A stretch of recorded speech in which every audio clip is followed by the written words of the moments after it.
Welcome to The Bone, the podcast that goes deeper. Here we cut through the noise and get straight to the core of the issues that matter. From real stories to raw truths, we dive deep into the conversations that shape our world and challenge our thinking. We're not afraid to dig in and get to the marrow of it all. Whether it's life, culture, or business in sports medicine, we're here to break it down raw and real. No filters, no fluff, just to the bone. With your host, Shelby Daly, we're getting to the bone. This is a clinically pressed, approved CEU podcast. Find the quiz to gain credit at clinicallypressed.org/courses. Clinically Pressed Company, making the complicated simple through results that give back. Find out more at clinicallypressed.org.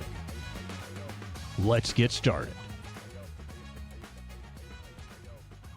Welcome back to the Bone. Today we have Jared Maisel, and he's actually in Hong Kong right now as an international athletic trainer. And I wanted to have him on to talk about the experience of working internationally and what his relationships with the U.S. look like still and how we're supporting him internationally as athletic trainers. Welcome to the show, Jared. Hello. Thank you so much for having me. Yep. Happy to talk on the subject. Yeah. So I'm still pretty new to the international stage on where athletic trainers are across the globe. Can you give us a little background on where you're at in Hong Kong and what you're doing specifically? Sure. Yeah. So I've been abroad as an international athletic trainer for about 10 years now. Started in Shanghai. I was there about 4 years, then Brussels, Belgium, there about 4 or 5 years. And then now a new position has opened up here. A new athletic trainer position here has opened up here in Hong Kong at Hong Kong International School. I'm the school's first athletic trainer. And that is most of the international athletic trainers, like American, Canadian athletic trainers that have moved abroad as expats, expatriates. A lot of them work in this international school setting. Okay.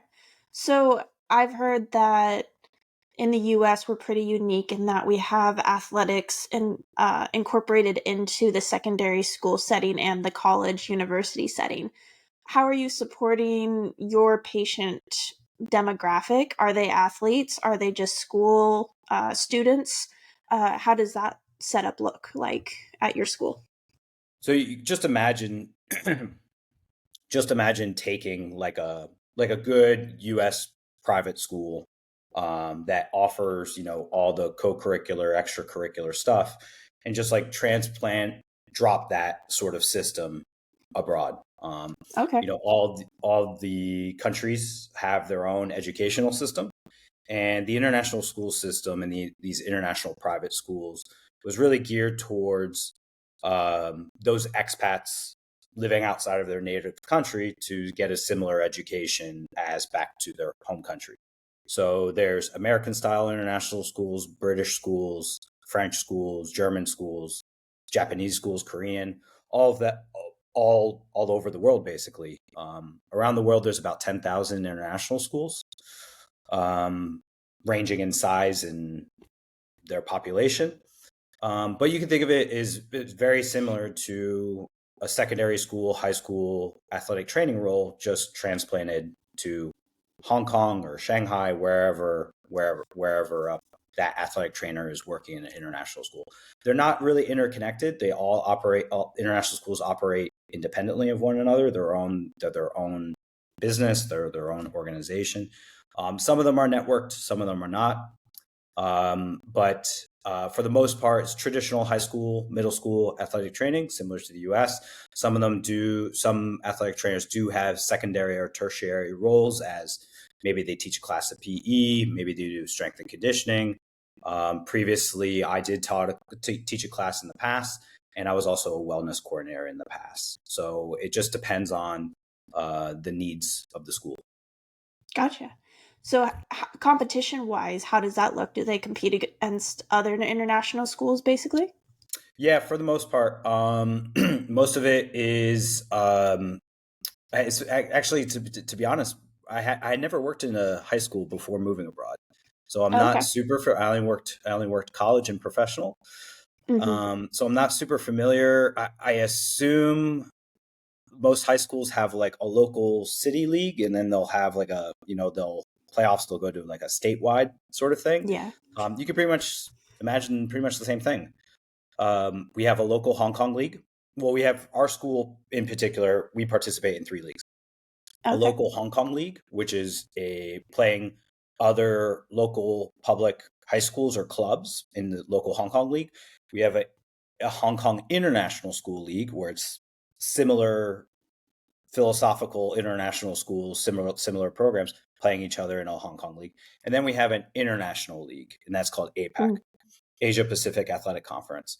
And that's a group of 12 schools in the region, in Japan, in Philippines, mainland China, here in Hong Kong, and Korea. And at the end of season, each of the season, all the schools play each other in the end of season tournament. So the end of season looks like kids in Hong Kong hopping on a plane and going to Seoul, Korea, or going to Kobe, Japan, or Shanghai, and all the schools coming together and playing a 3-day tournament. Wow. That's pretty intense, ultimately. It is, and what's cool about it is if we have the opportunity as athletic trainers, we go on those trips. If I'm hosting something, I stay. If the opportunity comes up to travel with a team, I go. So I had the opportunity to travel 3 times this year. Nice. So with your league, I guess, how many other athletic trainers are actually at the other schools that you're competing against?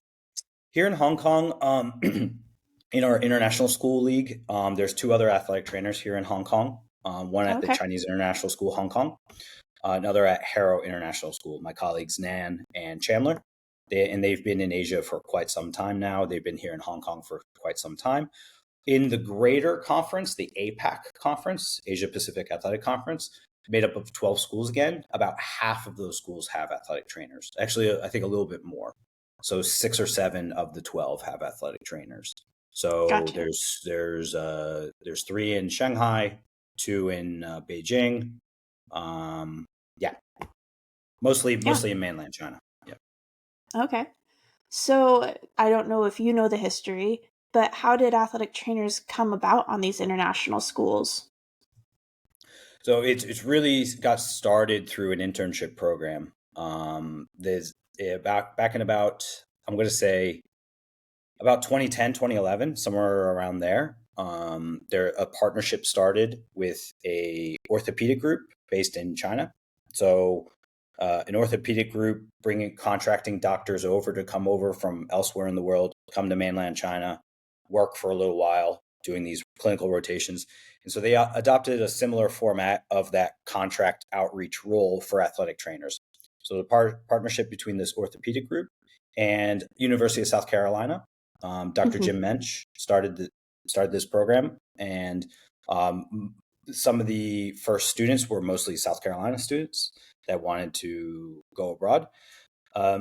So it was a great deal. They move you abroad, give you housing, next to nothing to live on, but mainland China is pretty cheap, so it went a ways. And they contracted the athletic trainers to the international school. So international school paid the orthopedic group, and then they facilitated that.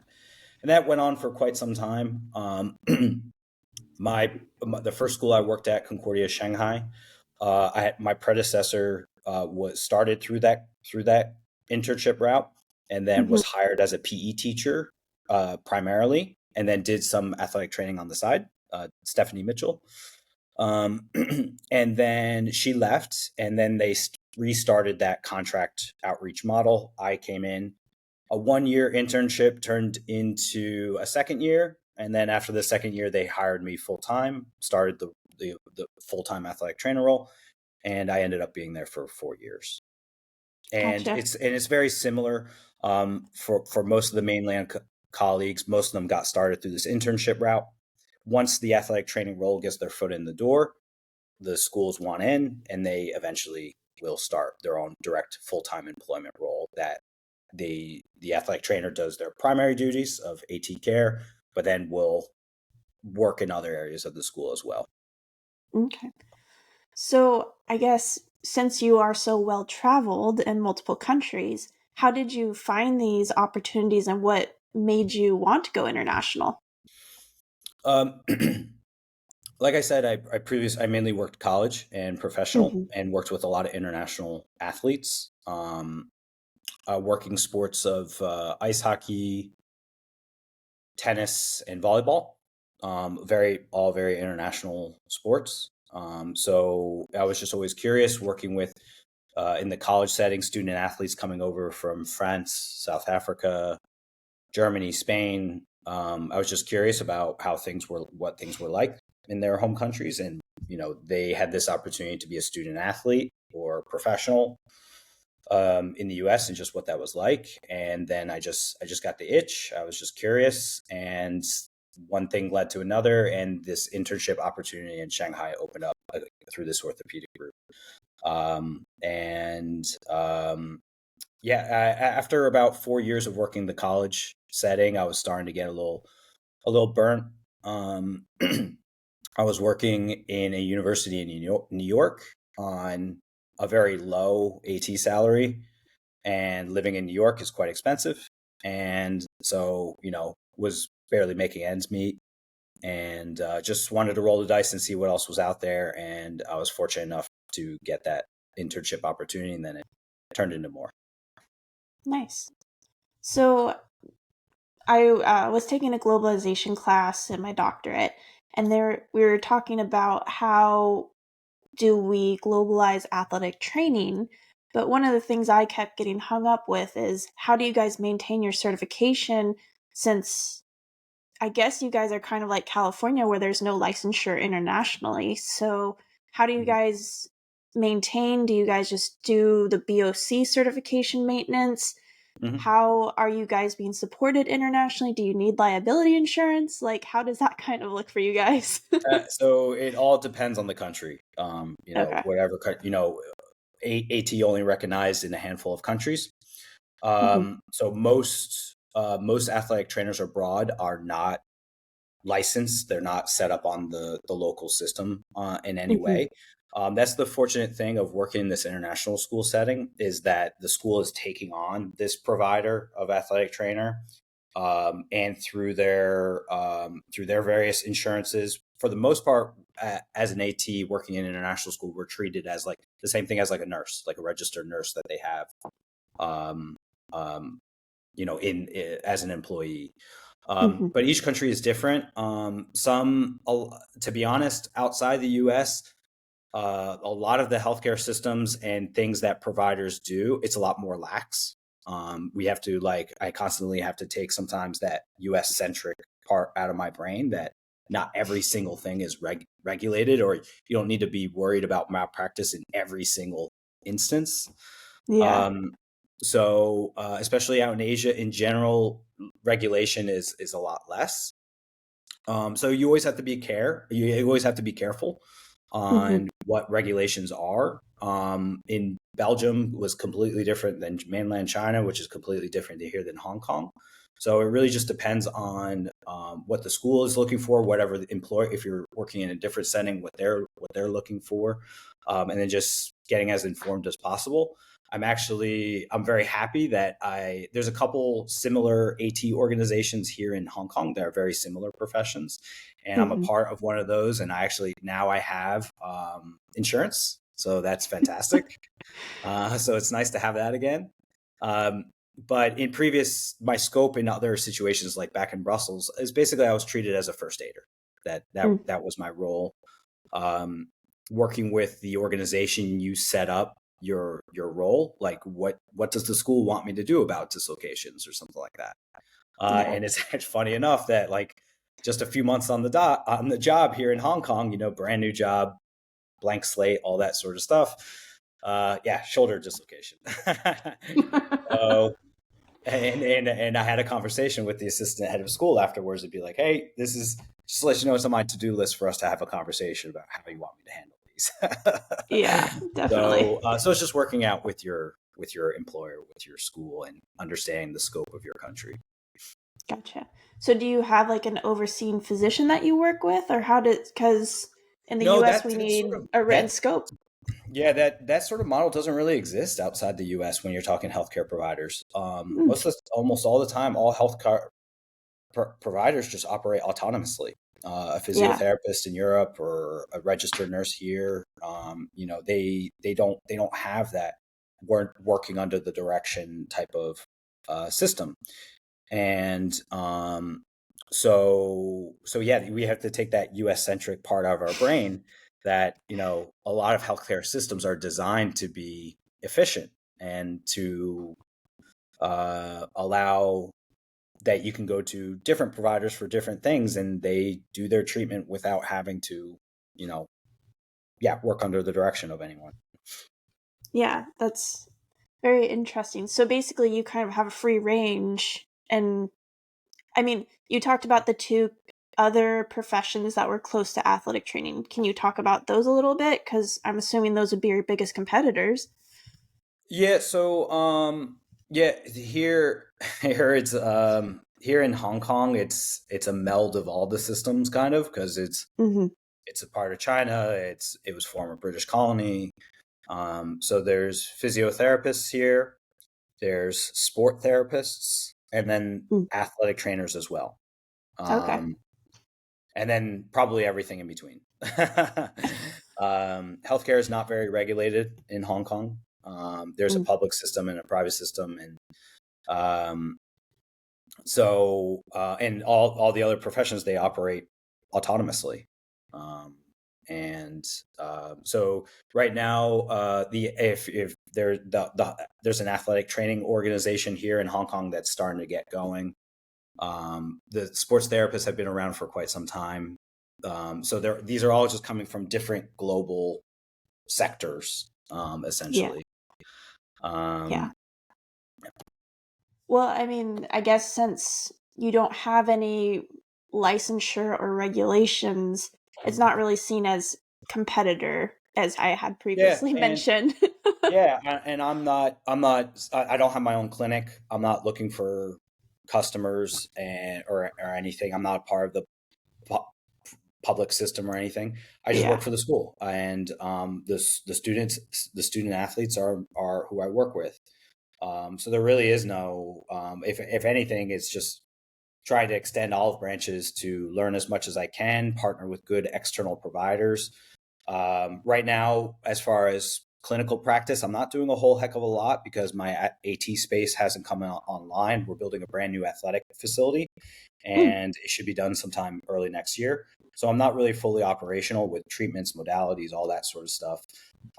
So I partner a lot with external providers, and that was gotcha. pretty much a majority of what I was doing back in Brussels. Is first aid, immediate management, differential diagnosis, refer out. That was about it. Yeah. I wasn't really doing any long term rehab.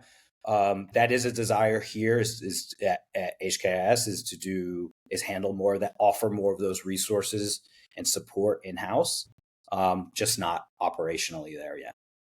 Yeah. Uh, so do you feel that athletic trainers can expand outside the international schools in China? Oh, Or do you totally. see any And potential?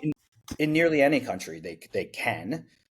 This is again, all the systems are different, Hmm. and as part of the healthcare regulation and ease of access, like probably out here in Asia is a little easier.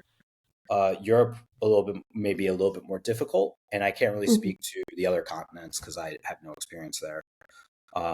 But there certainly is a possibility of expanding out into clinical settings and all that sort of stuff. There's just like the logistical hurdles of visas, paperwork, work permits, all that sort of stuff. Hmm. As far as ease of getting your foot somewhere, landing somewhere in a country and being able to work, international schools are a great way to do that.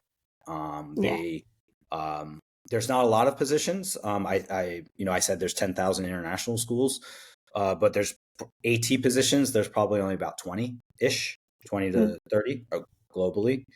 yeah. Um, but they going through that route is the best way to go about it. I do know of some AT colleagues that are set up on like the social system. There's one in Germany. I know some American PTs in Belgium that are set up on the social system to provide as an independent provider.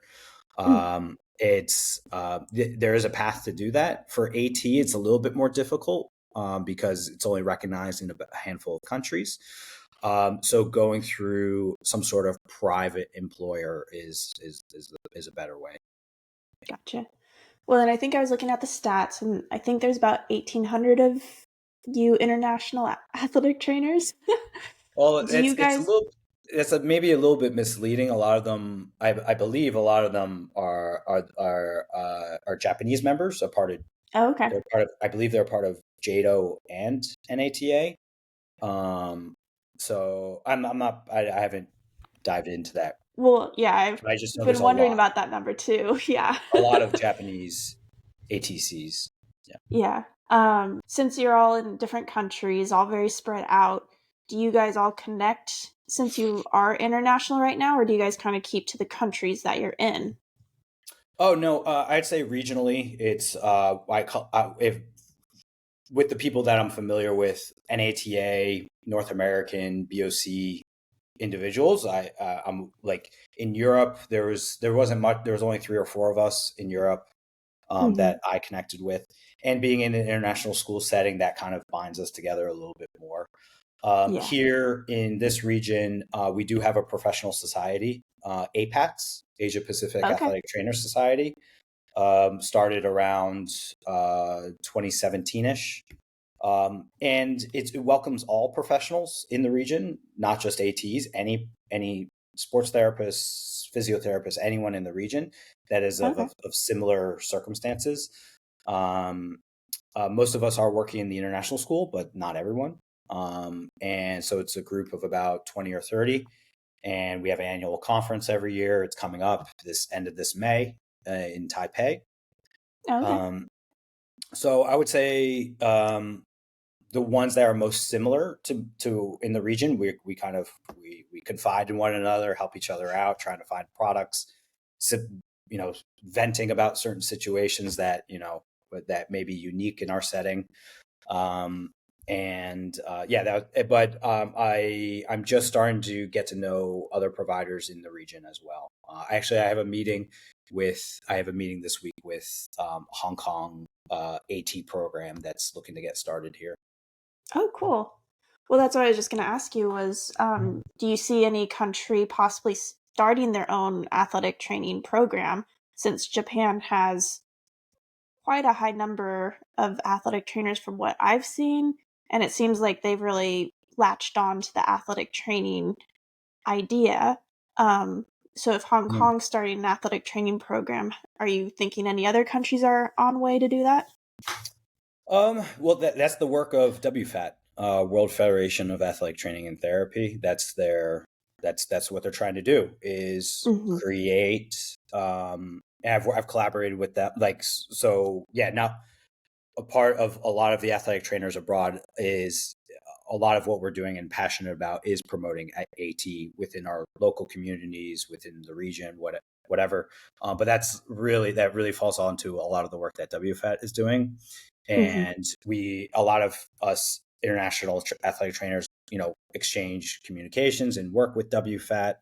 Um, so right now it's just a handful of countries. And it's just starting to get a little bit bigger, and even in Europe. Spain has a Mhm. BOC recognized program, um, and I would imagine that BOC is probably going to continue to try to do something like that, of starting a pathway for direct BOC certification in a lot of these areas. Yeah. Um, so, in the answer is yes. Any country, and a lot of these countries have very similar professions already, whether they call them physiotherapists or some other title. A lot of these countries have something similar. Um, just what's different is also the setting. A lot of them are just very clinical based, that they traditional PT type of role. Mhm. actually directly working with teams and covering events or working in the secondary school, that doesn't really exist really. That sort of care. Okay. So I think a common theme that we're seeing in the US with our expansion into different settings is educating the public on what an athletic trainer is. Do Mhm. you guys seem to have that problem internationally also of getting outside stakeholders to wrap their mind around of what all we can do? Raise the bar in 2025. Complete your BOC certification maintenance requirements early. Don't forget that 2025 is a reporting year for athletic trainers. Are you on track to complete your BOC certification maintenance requirements? Find out today by logging into your BOC profile at bocatc.org/BOC360. That's right, it's time, and this year is the year to renew your certification maintenance requirements. Check it out at bocatc.org/BOC360. Now, more than ever, athletic trainers are becoming inundated with the growing volumes and sources of data surrounding clinical injury management. In fact, the purpose of data has changed. Whether it's pre-participation examinations, electronic medical records, concussion management, nutrition, or wearable devices, athletic trainers are constantly faced with new and complicated challenges interpreting data to drive patient care outcomes, reduce injury rates, and show practitioner value. To get ahead of this change, athletic training departments turn to Preventix, a data analytics solution provider.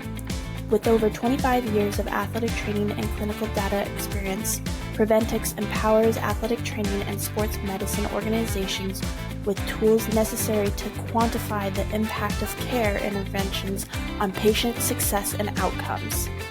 As a trusted partner, Preventix works with you to build a strategy that addresses your specific pain points, integrating all your data sources, providing clean, reliable data, dashboards, and metrics that can be immediately accessed by stakeholders at the point of care. Don't let messy, siloed data continue to negatively impact your care delivery initiatives and practitioner value. Unlock the power of your clinical data today.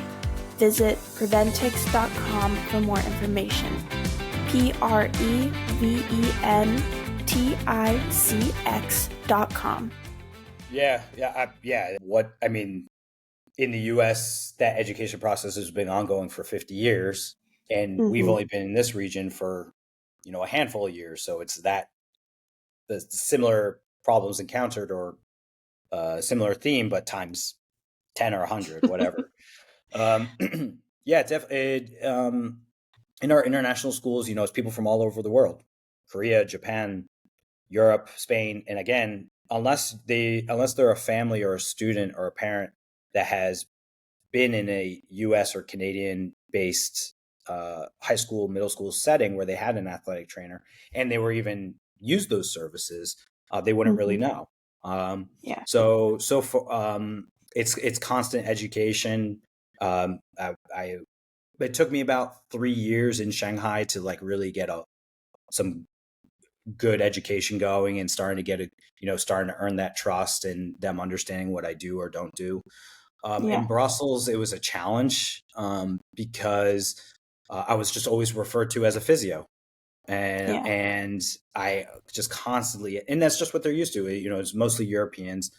It was mostly Belgians at the school, or Spanish, Greek, but Israeli, and that's just what they're used to. And I just constantly, my opening message during our seasonal athletic event was just I'm not a physiotherapist. That these are that's something that you're just very, very, they're very used to. And it just coincides. Oh, they're a first aider that takes care of orthopedic stuff and can help you out with that. Oh, they're a physio. That there are other professions other than physio that do something similar. So it was just constant education here. My first year here in Hong Kong, doing that a lot. I do run into some American families or Canadian families that are well aware, so it's then they're very appreciative.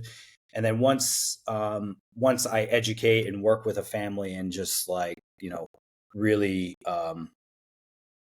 give them the basics and give them yeah uh, really and they experience it themselves, that they see, and they the type of you know differential diagnosis or rehab or treatment recommendations or knowing about particular pathologies. Once they experience that, they're like, oh, okay, I'm getting a better feel. But it's hard to earn that trust first, because it's a setting that doesn't really exist.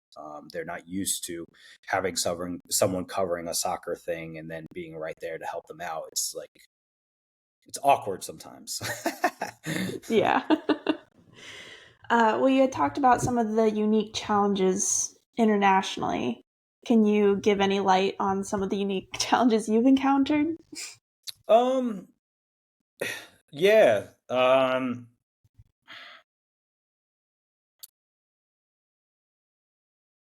Let's see. Yeah,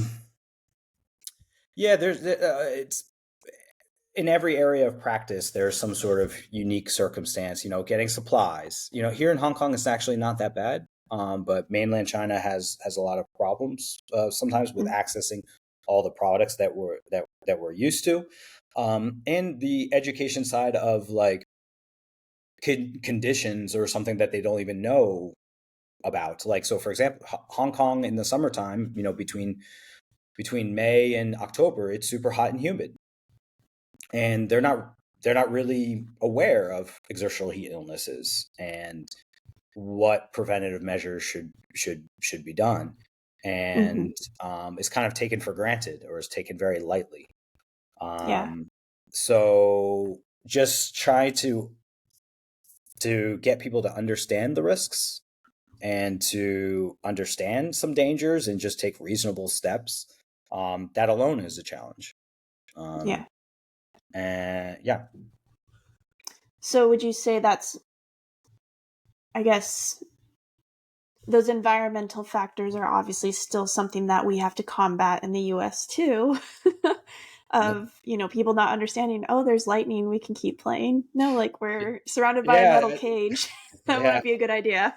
yeah. They're like, yeah, that's like, exactly right. That like, and it's so like, I started to implement the most rudimentary lightning safety policy, and like, Hong Kong is so small. It's Hmm. geographically, the area is so tiny, and people think that one area of Hong Kong is so far away because it's like a few kilometers away. And so I'm trying Yeah. to implement this policy saying, within 10 kilometers, about 6 miles is dangerous.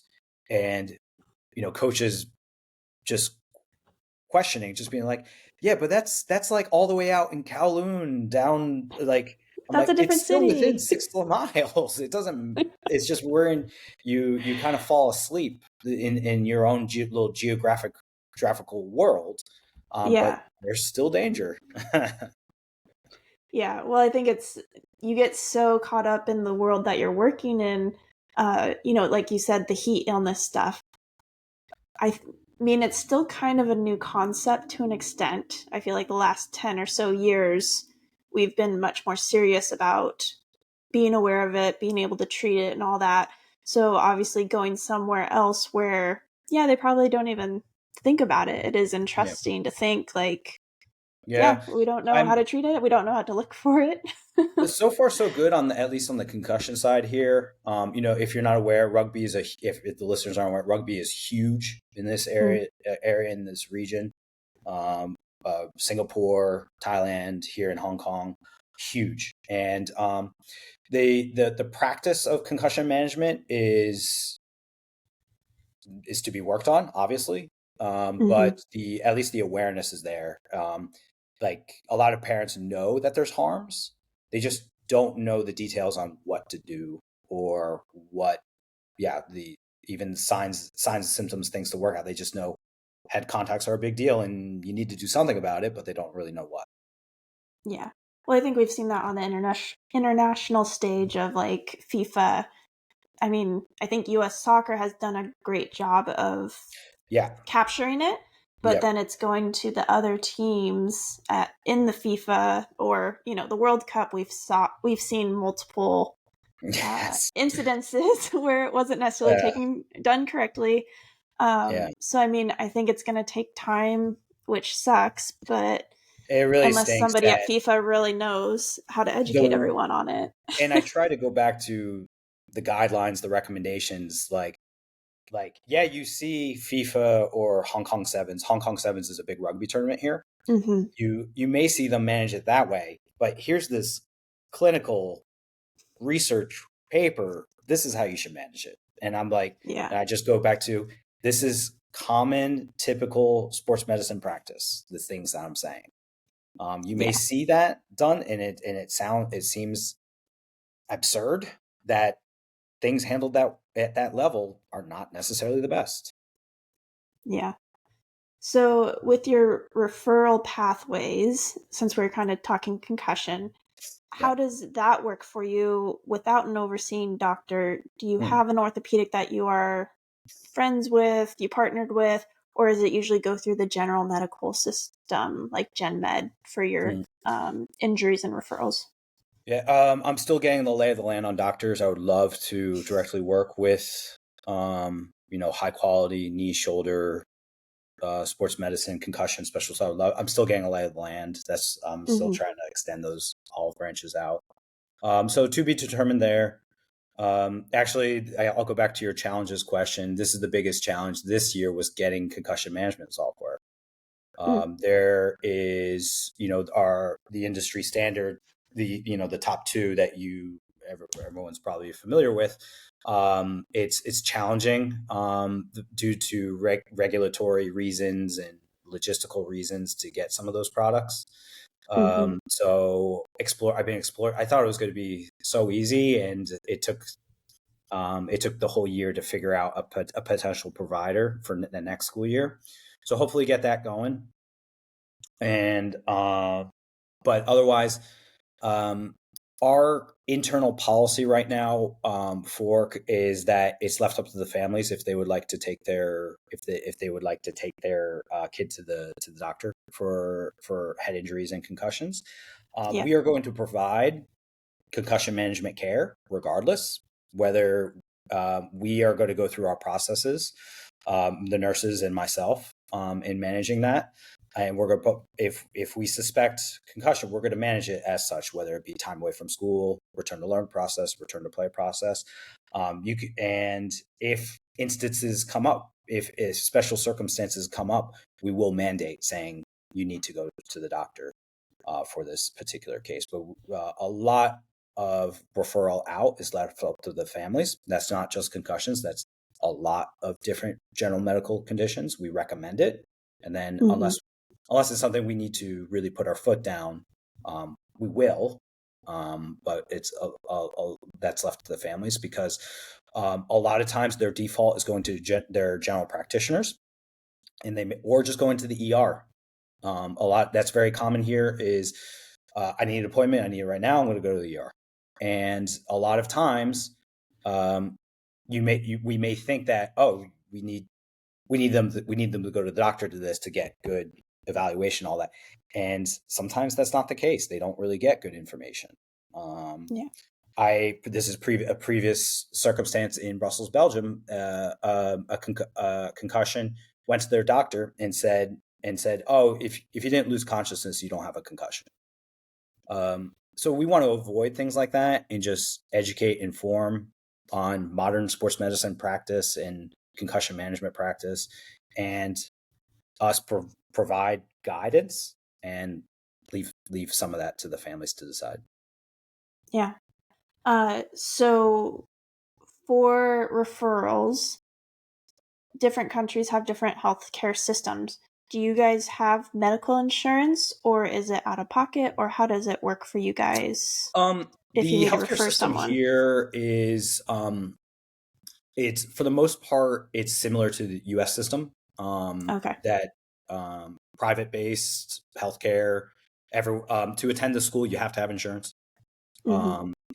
The school does not have a secondary plan. It's all on the family. There is a public option here in Hong Kong, and there are public hospitals, and they're very good. But they're good for true trauma and true emergencies. Anything elective or that can take some time, you're going to wait a while, whether in that day or months to get a particular surgery or something like that. But there is a robust private healthcare system, and it's very, very similar to a U.S. system. Copays, all that sort of stuff, very, very similar. Okay. So if someone tore their ACL, you wouldn't go to the we wouldn't really necessarily send them to the emergency room here. Yeah, but that would be best to go the other way.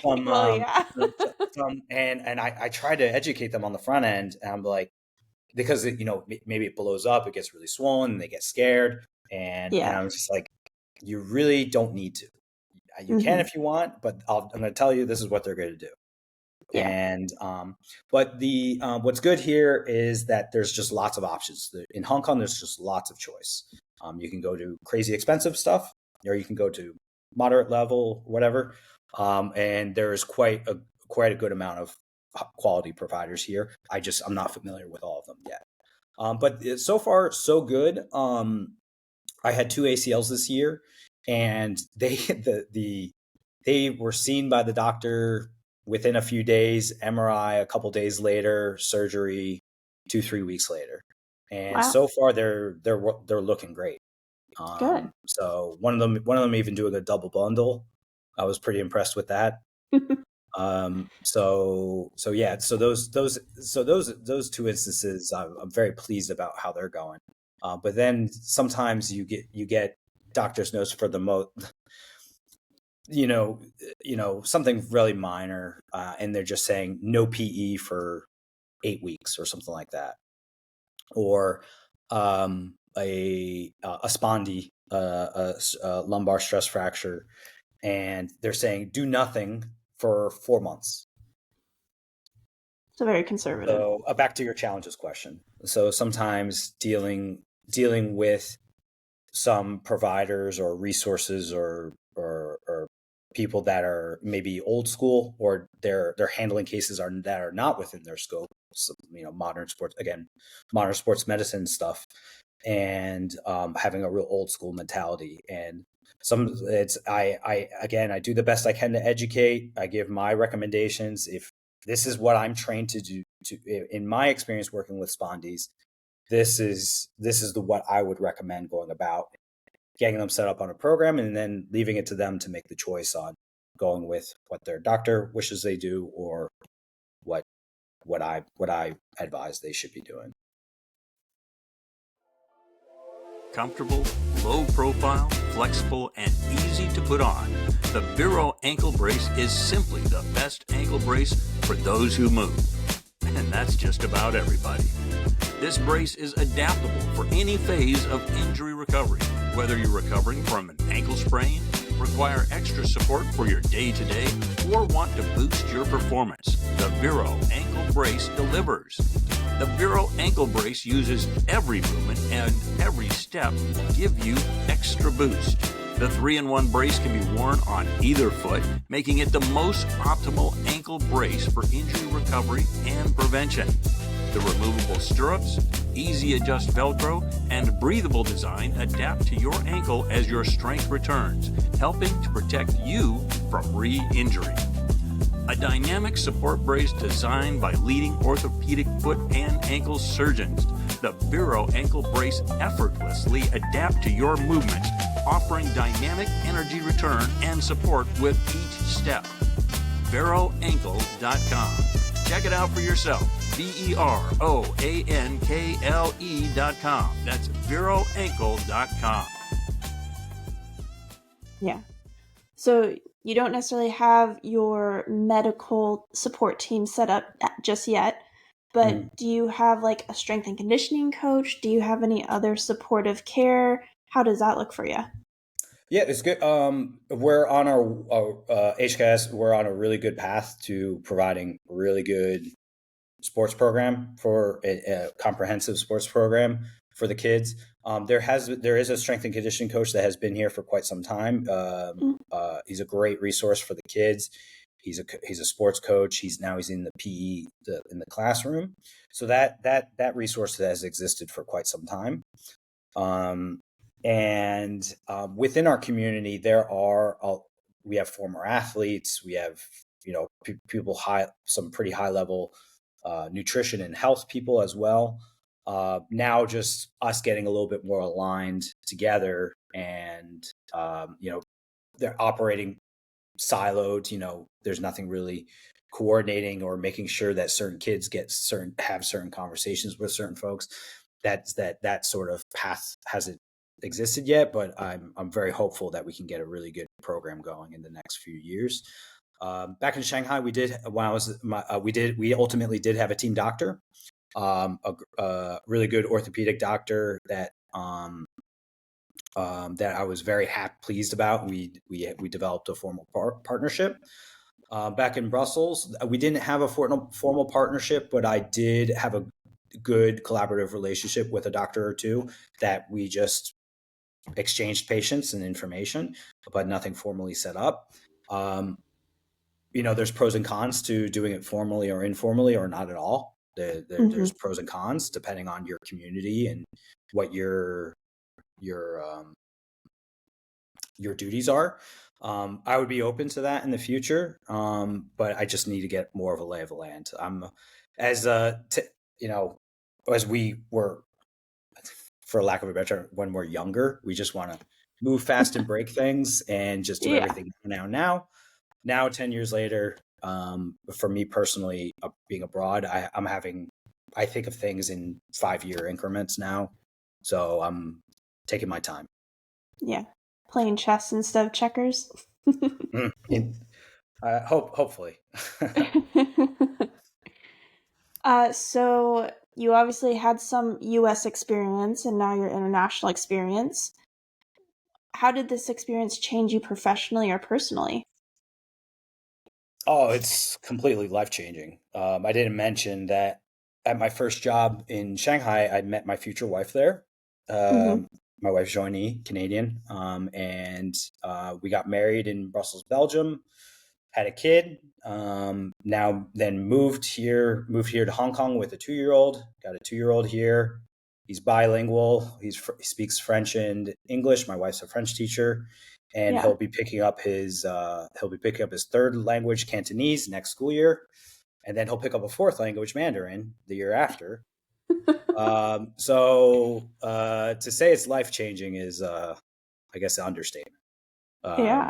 So, and my colleagues, my AT colleagues, my APATS colleagues, the professional society I mentioned, it's similar stories. Just great stories of, forget even the great travel, and seeing parts of the world, experiencing different foods, seeing different sites. It's just, the opportunity to work and live abroad and meet different people, and it's just a fantastic opportunity. If someone gets the chance to pursue it, it's challenging to do, but if you set things up for yourself, you can. You can set things up to, ultimately it does take risk and taking a jump to move abroad, whether it's someone that's recruiting and bringing you abroad or you just doing it on your own. It can be done. And I would encourage anyone that's listening or interested to set things up for yourself. If it's a true passion for yourself, or you grew up abroad, you grew up outside the US, or grew up, if you're from a different nation and you are in the AT industry, I strongly encourage anyone to try to bring the profession of AT back to their home country, or if they have opportunities that potentially open up in another country, and if it's a passion desire for you, try to set things up for yourself to make it happen. It can be challenging again, but there's a formula to increase your chances. Yeah.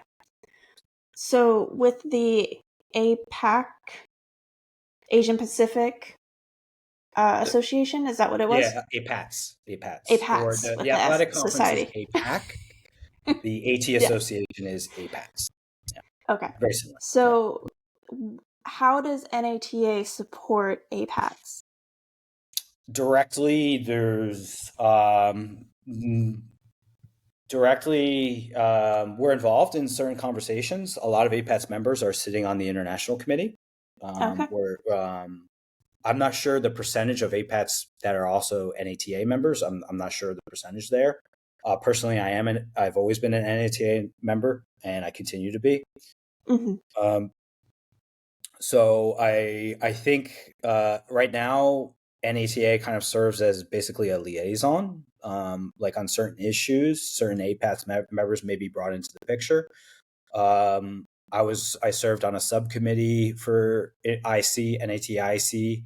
I was involved on WFAT for a little while, for a Mm-hmm. couple things, and referring, in the U.S., a student that grew up abroad that they go to their clinical coordinator or wherever that are looking to learn more about international opportunities. They funnel certain cases to us through that NATA ambassador program. So it's really, I wouldn't, there's, and at APAS, we've had fairly high ranking. We had a former NATA president, come out to the APATS conference, Mm-hmm. before COVID. So I would say there's no formal direct on paper relationship or support, but collegial collaborative conversations and support. Gotcha. Well, it was in my class. It was, well, should we make them another district, the international athletic trainers? And I was like, I don't know. Like, what would they get out of that, though? Yeah, it's an interesting conversation. So what's difficult is that people need to update their NATA and BOC stuff that it's reflective of where they're truly practicing.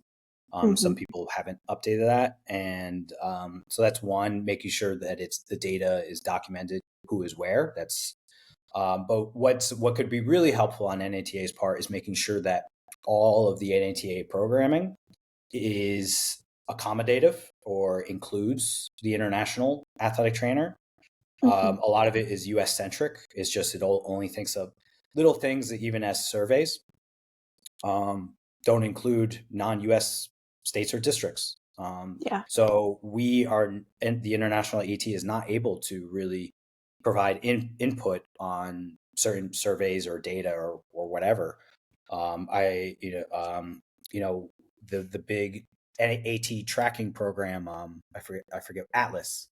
Yeah. I don't even know if that currently it definitely used to not support international athletic trainers, which is kind of ironic because that's the whole mission of the program is to figure out where everyone is. Mm-hmm. And it didn't. I don't know if it still does, but if that could include international ATs, that would be great. And then Yeah. even we get all those emails about people doing doctorate studies and that sort of stuff. A lot of Mm-hmm. that I can't participate because it doesn't. There'll be a mandatory field, and I can't fill it out honestly because of my setting or whatever. Yeah. No, that totally makes sense. I've been wondering, you guys just kind of are your own entities to an extent. That's really what you are. You got an education in US and went out Yeah, and did your own thing. I think there is some arguments to be made about international athletic trainers as a whole being their own district. I think there's an argument to be made there. Yeah, I would say so. Yeah. Because we're members like anyone else, and we're not really able to participate in a lot of things. Yeah. Yeah. So. Well, and I think it's rapidly expanding, even though it's still somewhat a low percentage of athletic trainers from the numbers that I've seen. But I think, with our expansion and just different settings in the US, I think it's going to start hopefully catching on like wildfire in other countries of, the industrial setting, more the military setting, kind of the wellness sector, which I think will be interesting. So I think something needs to be established between the US and the international athletic trainers just to make sure that there is a standard of care ultimately, especially I think it's great that you kind of have an open scope. I mean, it's basically like California, so we're dealing with it domestically anyway, but it's just how do you wrangle in that type of stuff at the same time, so that we don't get crazy athletic trainers doing crazy things. And we need to follow we need to follow our code of ethics. We need to follow all of that. We need to follow all our scope of care. And what I've been so impressed of is the standard of care that my international colleagues have done for themselves. It would be easy to mail things in a little bit. Maybe not do the most rigorous this, that, the other thing. But the care that a lot of these APATs, I'm just so blown away because I got started about 10 years ago. There was 4 athletic trainers in the region. Now there's like 30-ish or whatever. That's thanks to a lot of international programs. Like there's an MLB China, there's an NBA China, and a lot of that has brought over a lot of that profession. I think it's only up for the international sector for sure, and my colleagues, we want to help. We want to help groom that process, but we need to make it a little bit more exponential. It needs to be supported, setting up connections with universities in the U.S. to bring whether it's current students or just recently grad students on a similar type of program, bringing them over here, doing some sort of internship volunteer thing. Because the more, once we get our foot in the door, these organizations are interested, whether it's these schools or professional sports or whatever. So we need to have more proactive involvement on setting up systems to bring NETA, BOC, ATCs abroad, but also recruit those international students to come over to that program. A lot of international students will eventually go back to their home country, and they bring the profession with them. And that's the best. Yeah, that's thinking 10 years. That's a 10 year, but that can really, plant some really deep seeds that, for example, back in Shanghai, I had a South African student that shadowed me, also had an injury, interested in sport, in athletic training, sports medicine, went on to the US, became an athletic trainer. She's ironically, she's just finishing at South Carolina and then moving on to her doctorate in AT. She's South African, but grew up in China and grew up in other countries. And she's going to want to move abroad and take the profession abroad. So the more we could pull kids in through various systems and support into the profession from abroad, the better. Yeah, that's super cool. I was wondering, I think we grab onto recruits in that high school level because we have the sports medicine classes, and usually it's retired athletes that become athletic trainers.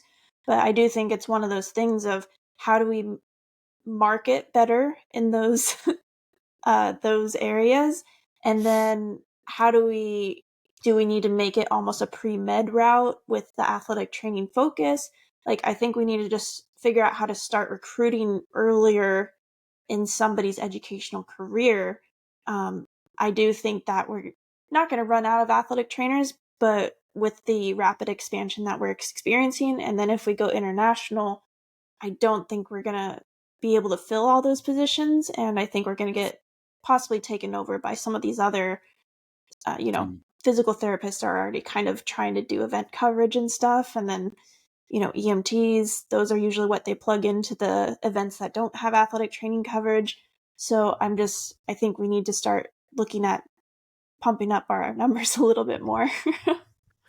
And for us that have worked really hard to start these athletic trainer jobs in international schools and the way our system has shifted, I am concerned about the future.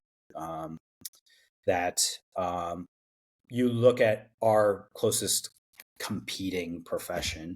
You can go to Europe, become a physiotherapist in 4 years, globally recognized profession, and essentially pay nothing. Yeah. And have more scope than athletic trainers. So if we want to be culturally competent and learn and mirror some other global systems that are doing things really well, I think we need to take a look at that. And what I said about taking risk and packing up, moving abroad, trying to set up something for yourself, it's going to be one of the reasons I was able to do it was because I was essentially debt free. I was fortunate enough where my parents paid for my undergrad. I was one of the systems that we lost now with the change in education model is graduate assistant positions. Essentially, we've kind of lost that. And I came out debt free because of that. A master's debt free, like that's an insane opportunity to think about now. But that was very common. However, how old am I? I don't know, 15 years ago, whatever it was. And so if we tie people down to that, there's less people taking risk. So yeah, I don't know. I'm concerned. And so I think just need to take a look in the mirror a little bit. And yeah. So that's all I'll say, I guess. No, that's fair. So yeah, do you have anything else that you want to talk about? I mean, we've been talking for about an hour now, so whatever. No, just last words. I would just say that it's a big world out there.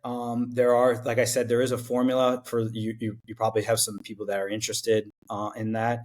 There's a formula to it to maximize your chances. For those folks that are really interested, this may seem like a stretch, but looking at any other passport nationalities that you may be available to you through your family. Some people have some family lineage, and another passport can really go a big way in lifting some visa work permit barriers, something to explore. For those of you that speak multiple languages, great for you. Keep that up. Keep that going. And try to diversify as much as possible. Don't only become the best clinician that you can, which is super important, and that's great. But see what else you can get involved with: policy writing, strength and conditioning, wellness, nutrition. The more you can stretch yourself out, the more desirable you are to potential employers, to potential to different settings. And one thing I think we really sometimes overlook is our coaching colleagues. Our coaches. A lot of our coaches we work with may have grown up abroad, may have played sports internationally, and that was one door that was starting to open to me was a former international athlete, volleyball player, and I really good professional relationship with, and starting to make some introductions for myself to other coaches covering different tournaments in Croatia, Slovenia.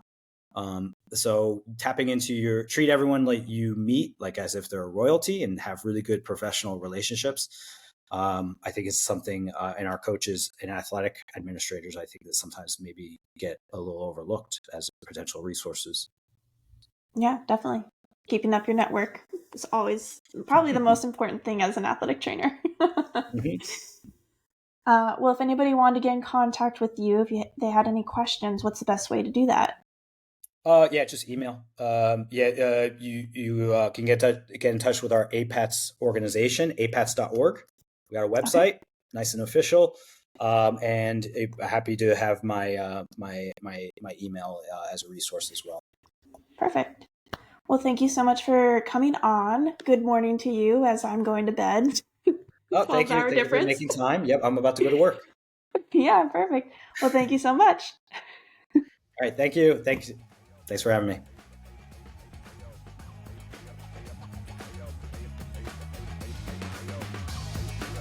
That's it for today's episode of To The Bone.